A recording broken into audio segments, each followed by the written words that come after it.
we can always, well, I don't want to respond to that. We have, the board has yet to decide as a group that we were going to go forward with splitting the goals and guardrails off of the action meeting. While there's interest in the board, there's not been a proper move to do said thing, so. And again, while I do understand there are certain meetings that have to happen,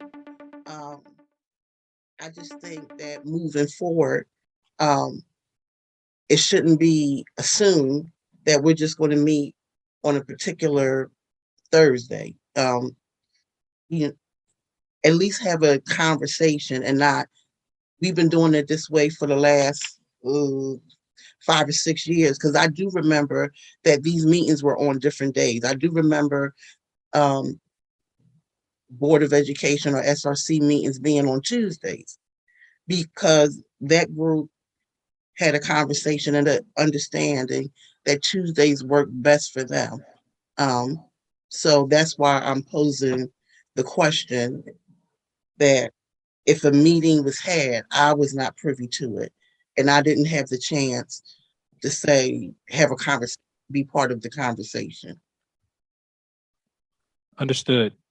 We all have an opportunity to vote or make motions once it's time to vote, and I'm going to actually call the vote unless there's other questions. Board Member Sally.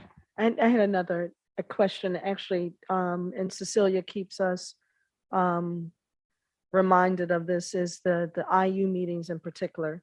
Right now, they're not spelled out separately, even though I guess they happen concurrently when necessary on the same dates as the board meeting. Would it be appropriate to take the schedule as written and add the IU meetings as a separate category?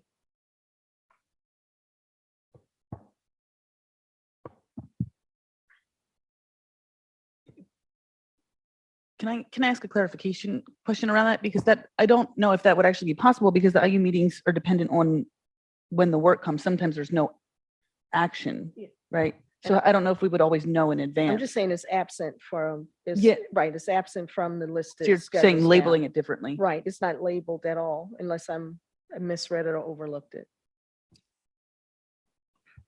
And if I may add, the other 28 intermediate unions, to Lisa's point, they do have scheduled intermediate unit meetings. They don't meet every month.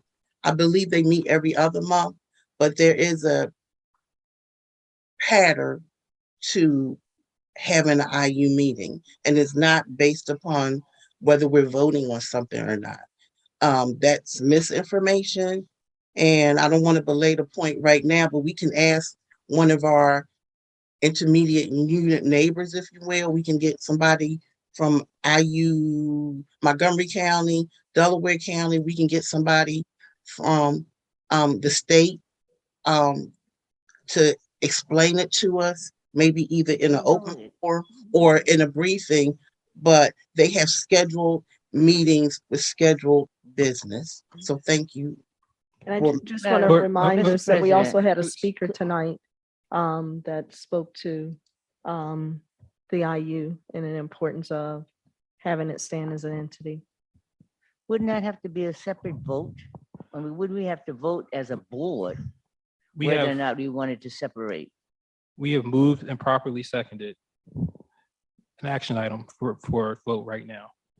There are procedural mechanisms that could be used or not used to amend or not to amend, but I suggest we vote on the action item as is, and then a board member is free to make a motion to table, free to make a motion to amend, but that's my position on it. I agree with that. I think we have a task force that's working on the issue of how we're going to do business going forward. And I think the whole issue of whether we're going to bifurcate and have 2 meetings, one for goals and guardrails, but I think the conversation about IUs can be folded into that so that we are not ad hoc about the IU. We need to make a decision about, are we going to have an IU meeting? How often is it going to be? What's the purpose of the meeting? But your point is well taken, that we need to make some decisions about how we're going to execute our IU responsibilities. But I would suggest you use the task force that the board has that Ms. is leading in order to come to some decision about that issue and just vote on the resolution before us so we can get I guess it's comply with state law. I'm just going to say, board members are free to vote yes or no right now. So I think we should let our votes do the speaking and we vote yes or no. So please call the vote. Yes. There was a vote. Was there a motion and a Yes. second? Okay, there Yes. was. Okay, thank you. Ms. Andrews, Yes. Ms. Danzy, Yes. Ms. Ahaya Hinton, Yes. Ms. Lamb, Yes. Vice President Fix Lopez, Yes. Ms. Sally, No. President Streeter, Yes. Ms. Thompson, No, Ms. Wilkerson. Yes. Thank you. Action item 1 passes by a vote of 7 in favor and 2 opposed. I just want to say we can try to persuade each other, but at the end of the day, we have to vote. And then there's also procedural mechanisms you can use. You can make motions to table, you can make motions to amend. But that's how I would like to run our meetings going forward. is that a suggestion or an edict? That is an edict. Then I'm refusing for the record the edict. Under the rules of Robert's Rules of Order, that is how meetings are to be done. And this I don't board know has who you agreed. think you talking. You know what? Excuse me? Let me calm down. Let me calm down. Let me calm down. I'm asking the question. You're out of order. You're out of order.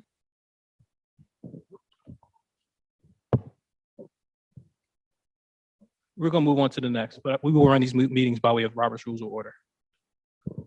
Then we all need to learn them.